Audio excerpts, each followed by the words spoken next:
दोस्तों, जो नियति में लिखा हुआ है उसे कोई नहीं बदल सकता और जो नियति करती है वो सबसे अच्छा होता है।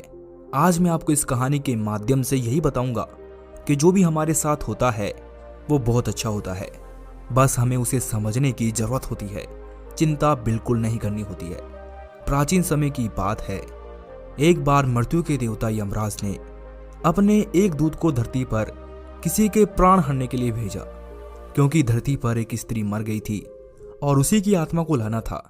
यमराज की आज्ञा पाकर वो दूत उस स्त्री के घर पहुंच जाता है, लेकिन जब वो देवदूत वहां पर पहुंचता है तो वो वहां का नजारा देखकर हर्षचकित रह जाता है। वो वहां पर ऐसा कुछ देखता है जिसे देखने के बाद उसकी आंखों से आंसू बहने लगते हैं। वो वहां पर देखता है कि एक स्त्री मरी हुई है और उसके 3 जुड़वा बेटियां हैं और तीनों की तीनों बेटियां बहुत छोटी है। तीनों में से उसकी जो सबसे छोटी बेटी थी वो अभी भी उस मृत स्त्री के स्तनों से लगी हुई थी और एक बिलक बिलक कर रो रही थी और तीसरी रोते रोते सो गई थी। उसकी आंखों से आंसू की धारा लगातार बह रही थी। उनके परिवार में उनकी मां के अलावा उनका कोई नहीं था, क्योंकि उसके पिताजी जो थे वो पहले ही मर चुके थे और अब उनकी मां भी मर चुकी थी। ये सब देखकर उस देवदूत को ये समझ नहीं आया कि अब वो क्या करे। अगर वो स्त्री के प्राण हरकर ले जाए तो इन नन्ही बच्चियों का ध्यान कौन रखेगा, और अगर वो नहीं लेकर जाएगा तो यमराज उसे दंड देगा।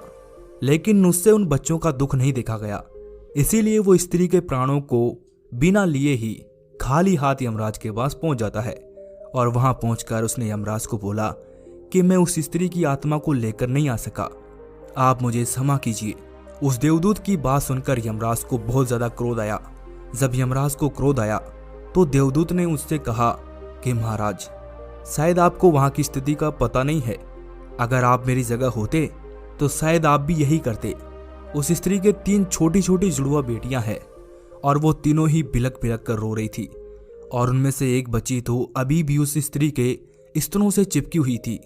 आप ही बताइए महाराज, मैं ऐसी स्थिति में उस स्त्री के प्राणों को कैसे लेकर आता, और तो और उनके परिवार में उन्हें संभालने के लिए उनकी मां के अलावा कोई भी नहीं है।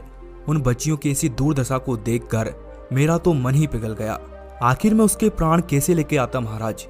वो बच्चियां अनाथ हो जाएगी, उनकी देखभाल कौन करेगा महाराज? क्या ऐसा नहीं हो सकता कि हम उस स्त्री को थोड़ा वक्त और दे दें, जिनसे उन बच्चों का पालन पोषण हो जाए और वो अनाथ होने से बच जाए? यह सुनकर यमराज को बहुत हंसी आई और वो जोर जोर से हंसने लगा और देवदूत से बोला कि तुम ज्यादा समझदार हो गए हो, शायद लगता है तुम उस परमात्मा से भी बड़े हो जिसकी मर्जी से जीवन मिलता है और जिसकी मर्जी से मृत्यु मिलती है। अच्छा चलो, तुम मुझे ये बताओ कि तुम क्या मुझे ये आश्वासन दे सकते हो कि अगर मैं उस स्त्री के प्राणों को छोड़ दूं तो क्या उसके सारे दुख समाप्त हो जाएंगे? ये सुनकर वो देवदूत बोला कि हाँ महाराज, जब आप उस स्त्री के प्राणों को छोड़ देंगे तो वो जीवित हो जाएगी और उन बच्चियों का अच्छे से लालन पोषण करेगी, फिर उनकी जिंदगी में कभी भी दुख नहीं आएंगे। यह सुनकर यमराज फिर से हंसने लगे और देवदूत से कहते हैं कि तुमने उस स्त्री के प्राणों को लाकर बहुत बड़ा पाप किया है और इसकी सजा तुम्हें अवश्य मिलेगी, और तुम्हारी सजा यह है कि तुम पृथ्वी पर फेंक दिए जाओगे और तब तक वापस नहीं आओगे जब तक तुम अपनी मूर्खता पर 3 बार नहीं हंसोगे। यमराज की यह बात सुनकर देवदूत बड़ा हर्षचकित हो गया और कहता है कि भला मैंने कौन सा पाप कर दिया? मैंने तो सिर्फ उन बच्चियों की भलाई देखी है, इसमें कोई पाप नहीं है। फिर देवदूत यमराज की बात को स्वीकार कर लेता है और वो खुश भी हो जाता है, क्योंकि उसे अपने आप पर पूरा भरोसा था कि वो सही है और उसने कोई मूर्खता नहीं की है। फिर वो 3 बार अपनी मूर्खता पर क्यों ही हंसेगा, और जब उसने कोई गलती की नहीं है तो फिर वो अपनी मूर्खता पर हंसेगा क्यों? इसके बाद में यमराज उस देवदूत को धरती पर फेंक देते हैं। उस समय कड़ाके की ठंड पड़ रही थी, ऐसी सर्दी थी कि हाल बेहाल हो जाए। यमराज उस देवदूत को नंग धड़ंग ऐसे धरती पर फेंक देते हैं, उसके शरीर पर एक भी कपड़ा नहीं रहता है। धरती पर देवदूत एक सड़क के किनारे नग्न अवस्था में पड़ा था। फिर उसी समय एक मोची वहां से गुजरा। वो कुछ पैसों की व्यवस्था करके ठंड के मौसम में अपने बच्चों के लिए गर्म कपड़े और कंबल लेने के लिए बाजार में जा रहा था। तभी रास्ते में उसने देखा कि एक नग्न व्यक्ति ठंड से ठिठुर रहा है, तो उसे उस व्यक्ति पर दया आ गई और उसने अपने बच्चों के लिए गर्म कपड़े व कंबल लेने की बजाय उस नग्न देवदूत के लिए कपड़े व कंबल खरीद लिए। कपड़े और कंबल खरीद कर वो मोची उस नग्न देवदूत के पास पहुंचा और उस मोची ने उस देवदूत से कहा कि ये कपड़े और कंबल लो, इन कपड़ों को पहन लो और कंबल को ओढ़ लो, नहीं तो तुम्हारा ठंड में हाल बेहाल हो जाएगा। उस मोची की ये बात सुनकर देवदूत उससे कहता है कि भाई, मेरा कोई घर परिवार नहीं है और न ही मेरी कोई रहने की व्यवस्था है। इस भयानक ठंड में मैं क्या ही करूंगा। ये सुनकर मोची ने उस देवदूत से कहा कि भाई, तुम चिंता मत करो, तुम मेरे साथ मेरे घर पर रह सकते हो, लेकिन मेरी एक बात हमेशा ध्यान रखना, मैं अपने बच्चों और पत्नी के कपड़ों के लिए जो पैसे लाया था उससे मैंने तुम्हारे लिए कंबल और कपड़े खरीद लिए हैं और अब मैं तुम्हें घर पर भी लेकर जा रहा हूँ। इसीलिए मेरी पत्नी ये सब देखकर बहुत ही गुस्सा करेगी और शायद भला बुरा भी कहेगी, लेकिन तुम परेशान मत होना, कुछ दिनों में सब ठीक हो जाएगा। फिर वो मोची उस देवदूत को लेकर अपने घर पहुंच जाता है। लेकिन एक बात देखने योग्य है कि ना तो मोची को यह पता था कि वो जिसको अपने घर लेकर आया है वो एक देवदूत है, और न ही मोची की पत्नी को पता था कि उनके घर पर जो आया है वो देवदूत है, और उस देवदूत को आते ही उनके घर में खुशियों की बाढ़ आ जाएगी।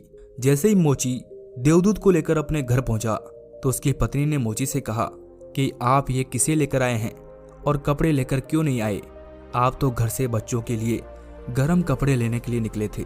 मोची पत्नी की बात सुनकर उसे सारी घटना बताता है और उसकी पत्नी से कहता है कि हम तो अपने पुराने कपड़ों से भी इस ठंड को निकाल सकते हैं, लेकिन ये बेचारा उस ठंड में ठिठुर रहा था, इसके शरीर पर एक भी वस्त्र नहीं था। अगर मैं इसकी मदद नहीं करता तो ये वहीं मर जाता, और तो और इसके रहने का भी कोई ठिकाना नहीं है, इसीलिए मैं इसे अपने साथ ले आया। मोची की पत्नी ये सुनकर आग बबूला हो गई और मोची से कहने लगी, क्या हमने यहाँ पर कोई धर्मशाला खोल रखी है जो हम दूसरों की सेवा करते रहेंगे? यहाँ हमारे खुद के तो खाने के लाले पड़े हैं और हम दूसरों के खाने की व्यवस्था भी करें। ऐसी ठंड में मैंने आपको अपने बच्चों के लिए गर्म कपड़े लेने भेजा था और आपने सारे पैसों को इस व्यक्ति के कपड़ों में बर्बाद कर दिया। आपको कुछ समझ में आता है या नहीं?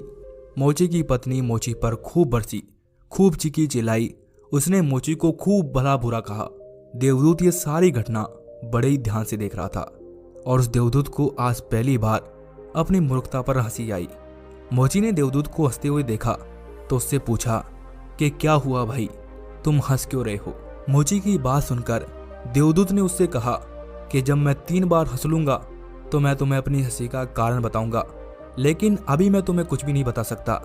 देवदूत पहली बार इसलिए हंसा क्योंकि उसे लगा कि मोची की पत्नी ये देख नहीं पा रही है कि घर में देवदूत आया है, जिसके आने से घर में हजारों खुशियों के द्वार खुल जाएंगे। लेकिन उसकी पत्नी की भी गलती नहीं है, क्योंकि मनुष्य कितनी दूर तक देख सकता है। वो तो बस इतना ही देख पा रही थी कि बच्चों के कपड़े और कंबल चले गए। जो खो गया उसे तो वो देख पा रही थी, लेकिन जो उसे मिला है वो उसे नहीं देख पा रही थी। तो देवदूत उसकी मूर्खता पर हंसने लगा कि उनके घर में खुशियां खुद चलकर आई हैं और ये अभी भी कपड़ों और कंबलों के लिए रोना रो रही है। वो उसका रोना रो रही है जो बीत चुका। इस संसार में सभी मनुष्य के साथ ऐसा ही होता है कि जो चीज बीत गई या जो चीज चली गई वो उसका रोना रोते रहते हैं, लेकिन जो चीज आने वाली है वो उसकी खुशी को देख ही नहीं पाते हैं। जो बीत गया उसे हम कभी वापस नहीं ला सकते, लेकिन हम अपने आने वाले दिनों में खुशियां अवश्य ला सकते हैं। बीते हुए कल की बातों को लेकर बैठे रहोगे तो कुछ भी हासिल नहीं होगा, सिर्फ दुख के सिवा।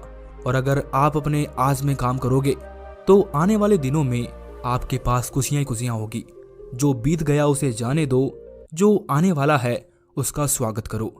लेकिन उस मोची की पत्नी जो बीत गया उसी के लिए दुखी हो रही थी, लेकिन जो उनके पास खुशियां चलकर आ रही थी वो उन्हें देख नहीं पा रही थी।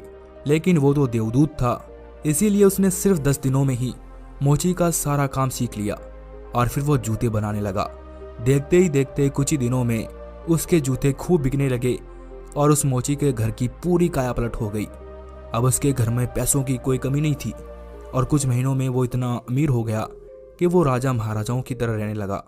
उस देवदूत के द्वारा बनाए गए जूते इतने बिके कि पूरे साल में आसपास के सभी राज्यों में ये बात फैल गई कि उस मोची के यहाँ बहुत ही अच्छे जूते बनाए जाते हैं और उसके जैसा जूता कोई नहीं बना सकता। आसपास के जितने भी राज्य थे उन राज्य के राजाओं के जूते उस मोची के पास बनने के लिए आने लगे। मोची के घर में तो धन की बारिश हो रही थी। सब बहुत खुश थे और सब कुछ बहुत ही अच्छा चल रहा था। फिर एक दिन पास के राज्य में से सम्राट का एक आदमी आया और मोची से बोला कि ये चमड़ा बहुत ही कीमती है और आसानी से नहीं मिलता, इसीलिए सम्राट के जूते बनाने में कोई गलती नहीं होनी चाहिए। और जूतों की कलाकृति को बताकर बोला कि ठीक इसी प्रकार के जूते बनाना, और ये भी बोला कि ध्यान रखना जूते बनाने हैं, चप्पल मत बना देना, क्योंकि उस राज्य में ऐसी प्रथा थी कि जब भी कोई व्यक्ति मर जाता है तो उसे चमड़े की चप्पल पहनाकर चिता पर लिटाया जाता है। उस व्यक्ति के जाने के बाद मोची ने देवदूत से कहा कि चमड़े की चप्पल नहीं, जूते बनाने हैं। ये सम्राट का स्पष्ट आदेश है और इसी बात का ध्यान रखना है कि चमड़ा सिर्फ उतना ही है जितने में जूते बनाए जा सकते हैं, इसीलिए कोई गलती मत करना वरना हम बड़ी मुसीबत में फंस सकते हैं। मोची के इतना समझाने के बाद भी उस देवदूत ने उस चमड़े की चप्पल ही बनाई। और जब मोची ने यह देखा कि देवदूत ने जूते की जगह चप्पल बनाई है तो वो आग बबूला हो गया और गुस्से में इतना पागल हो गया कि डंडा लेकर देवदूत को बहुत मारा और कहा कि मैंने तुम्हें बार बार समझाया था कि जूते बनाने हैं, लेकिन तुमने चप्पल बना दी। अब सम्राट हमें नहीं छोड़ेगा, तुम तो मरोगे जो मरोगे, मुझे और मेरे परिवार को भी फांसी लगवाओगे। इतना सुनते ही वो देवदूत जोर जोर से हंसने लगा और उसी समय पीछे से दौड़ता हुआ हाफता हुआ उस सम्राट का आदमी आया और बोला कि भाई जूते मत बनाना, चप्पल बनाना, क्योंकि सम्राट की मौत हो चुकी है। इतना सुनते ही मोची के हाथ से डंडा छूटकर जमीन पर जा गिरा और उस मोची ने देवदूत के पैर पकड़ लिए और उसे कहा कि भाई मुझे माफ कर दो, मैंने तुम्हारे ऊपर आज हाथ उठा लिया, मेरे से बहुत ही बड़ी भूल हो गई। यह सुनकर देवदूत ने कहा कि कोई बात नहीं, मैं तो यहाँ पर अपनी सजा भुगत रहा हूँ। देवदूत की यह बात सुनकर मोची ने कहा कि कौन सी सजा, और मैंने तुम्हारे को इतना मारा उसके बाद भी तुम हंस क्यों रहे हो। फिर देवदूत ने उस मोची से कहा कि जब मैं 3 बार हंस लूंगा तब मैं तुम्हें अपना सब कुछ बता दूंगा, अभी मैं कुछ भी नहीं बता सकता। इस संसार में मनुष्य उन्हीं चीजों के पीछे भागता है जिसकी उसे जरूरत ही नहीं है। भविष्य अज्ञात है, उसे कोई नहीं जान सकता कि आगे क्या होने वाला है। उसे सिर्फ और सिर्फ परमात्मा जान सकते हैं कि आगे क्या होने वाला है। जबकि मनुष्य अपने अतीत के अनुभव के अनुसार निर्णय लेता है और सोचता है कि पिछली बार मेरे साथ ऐसा हुआ था तो अब की बार भी मेरे साथ ऐसा ही होगा, जबकि आगे क्या होगा किसी को कोई पता नहीं। सम्राट जिंदा था तो उसे जूते चाहिए थे और अब वो मर गया तो उसे चप्पल चाहिए। देवदूत को दोबारा हंसी आने लगी, क्योंकि भविष्य का हम में से किसी को भी कोई पता नहीं रहता और हम ऐसी इच्छाएं जाहिर करते हैं कि भविष्य में ये होगा, भविष्य में वो होगा, भविष्य में मेरा जीवन ऐसा होगा वैसा होगा। और जो हम भविष्य को लेकर सोचते हैं वो बिल्कुल व्यर्थ होता है। हम सोचते हैं कि ये घटेगा, लेकिन वो कभी नहीं घटता, क्योंकि कुछ और ही घटना तय होता है। हमारी नियति भी हमसे ऊपर चलती है, लेकिन हम बेवजह ही हल्ला मचा कर रखते हैं। चाहिए चप्पल, लेकिन जूते बनवाते हैं। मरने का समय नजदीक आ रहा है, लेकिन हम जिंदगी को और जीने की कामना करते हैं और इच्छाएं अपने मन में पाल रहे हैं। बुढ़ापे में जवानी की शौक करने की कोशिश करते हैं। फिर उस देवदूत को अपनी मूर्खता पर दूसरी बार हंसी आई और उसने सोचा कि मुझे क्या पता कि उन लड़कियों का भविष्य कैसा होगा, और मैं फालतू में ही महाराज से बहसबाजी कराया और बेवजह ही बीच में पड़ गया। और यही सोचकर उसे अपनी मूर्खता पर फिर से हंसी आ गई। ऐसे ही दिन निकलते गए और कुछ वर्षों के बाद एक और घटना हुई। देवदूत मोची की दुकान पर बैठकर जूते बना रहा था। तभी वहां पर 3 जवान लड़कियां आई और उनके साथ एक बूढ़ी औरत भी आई। उन तीनों लड़कियों की शादी होने वाली थी, इसीलिए वो अपनी जूतियों की नाप देने आई थी। जब देवदूत ने उन तीनों लड़कियों को आता देखा तो वो उन्हें देखकर ही पहचान गया कि ये तो वही लड़कियां हैं जिन्हें वो मर्द माँ के पास छोड़कर आया था, और इन्हीं के कारण वो आज इस संसार में सजा भुगत रहा है। जब देवदूत ने उन लड़कियों की हालत देखी तो उनकी हालत देखकर लगा कि ये तो किसी बड़े घराने की लड़कियां हैं, और वो तीनों लड़कियां बहुत ही सुंदर लग रही थी। फिर देवदूत ने उन लड़कियों से पूछा कि तुम्हारे साथ ये बूढ़ी औरत कौन है। देवदूत की बात सुनकर बूढ़ी औरत ने जवाब दिया कि ये मेरे पड़ोसन की लड़कियां हैं। बचपन में ही इनकी माँ मर गई थी और ये बेचारी बहुत गरीब थी। इनके पास खाने को भी कुछ नहीं था। इसकी माँ के पास तो इनको पिलाने के लिए दूध भी नहीं था। इनकी माँ तो इन्हें दूध पिलाते पिलाते ही मर गई और मेरे कोई औलाद नहीं थी, इसीलिए मैंने इन तीनों बच्चियों को अपनी औलाद की तरह पाला और अब इनका विवाह एक सम्राट के घर होने जा रहा है। देवदूत उस बूढ़ी अम्मा की बात सुनकर पूछने लगा कि अगर इनकी माँ जिंदा होती तो ये तीनों बच्चियां भयानक गरीबी और भुखमरी में पली बड़ी होती और इनका विवाह कभी भी धनी परिवार में नहीं होता और न ही इस बूढ़ी औरत की सारी संपत्ति उनके नसीब में होती। इस बूढ़ी औरत की तो कोई औलाद नहीं है, तो इसकी सारी संपत्ति की मालिक भी ये तीनों लड़कियां ही हैं। और फिर वो देवदूत अपनी मूर्खता पर तीसरी बार हंसा। उसने उन लड़कियों के लिए अब तक की सबसे सुंदर जूतियां बनाई और मोची के आने पर उसे सारी बात बताई और मोची से कहा कि ये तीनों कारण थे मेरे हंसने के। अब तक मुझे मेरी गलती की सजा मिल रही थी।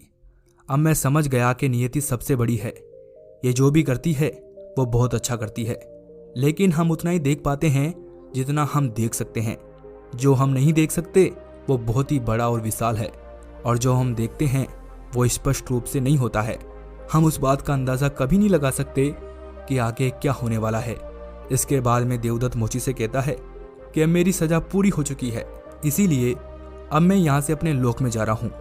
दोस्तों, इस कहानी से हमें ये सीख मिलती है कि आज घटी घटनाओं को देखकर हम इस बात का अंदाजा कभी नहीं लगा सकते कि यह घटना हमारे लिए अच्छी है या फिर बुरी है।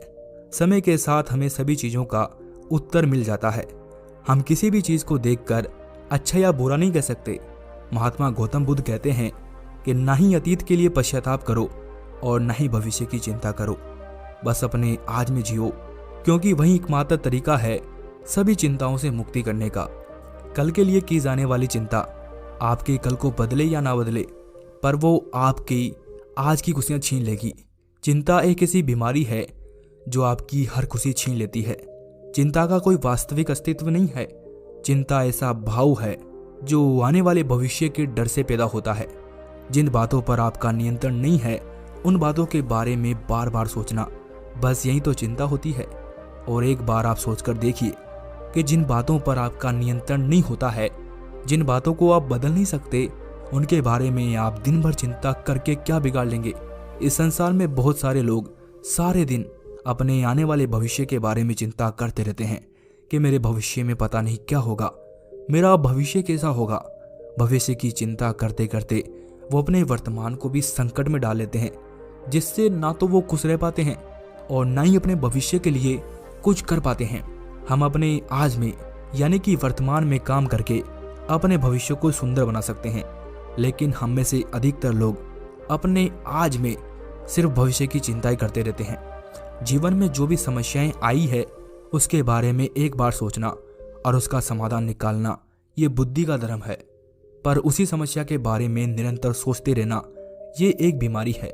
जब आपका मन किसी एक विचार पर अटक जाता है और फिर वही बात बार बार आपके मन में आती रहती है, तो ऐसे विचार आपकी हर खुशी छीन लेते हैं। चिंता का सीधा सा अर्थ है कि जो हुआ नहीं उसके बारे में व्यर्थ का सोचना। चिंता करके आप क्या बदल लोगे, लेकिन अगर आप सोचने की बजाय कुछ करोगे तो आप जरूर कुछ ना कुछ बदल लोगे। लेकिन सभी लोग सिर्फ और सिर्फ कल के बारे में सोचते हैं, जिससे उनका कल का तो पता नहीं कि वो अच्छा होगा या फिर बुरा होगा, लेकिन ऐसा करके वो अपने आज की खुशी छीन लेते हैं। चिंता का एक दिन आपको एक हफ्ते से भी ज्यादा थका देता है। दुख बाहर की परिस्थितियों में इतना नहीं होता जितना कि आप अपने मन में बिठा कर रखते हैं। कोई भी काम इतना कठिन नहीं होता जिसे कि आप नहीं कर सकते, लेकिन आप पहले ही उसके बारे में सोच सोच कर